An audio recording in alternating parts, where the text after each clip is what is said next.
Martes, 5 ng Pebrero. Kaya buong lugod pa nga akong naghahambog may kinalaman sa aking mga kahinaan, upang ang kapangyarihan ng Kristo ay manatiling tulad ng isang tolda sa ibabaw ko. 2 Korinto, Kabanata 12, talatang 9. Naranasan ni Pablo na sa pamamagitan ni Kristo, ang kapangyarihan at proteksyon ng Diyos ay tumatakip sa kaniya na tulad ng isang tolda. Sa ngayon, ipinaaabot din ni Jehovah ang kaniyang proteksyon sa kaniyang mga lingkod tulad ng isang kanlungan.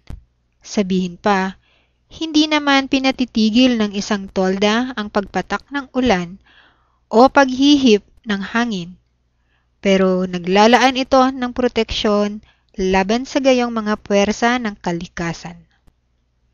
Sa katulad na paraan, hindi pinipigilan ng kanlungang inilalaan ng kapangyarihan ng Kristo ang pagdating ng mga pagsubok o mga paghihirap. Pero nagbibigay ito ng espiritual na proteksyon laban sa nakapipinsalang mga bagay ng sanlibutang ito at sa mga pagsasalakay ng tagapamahala nito, si Satanas.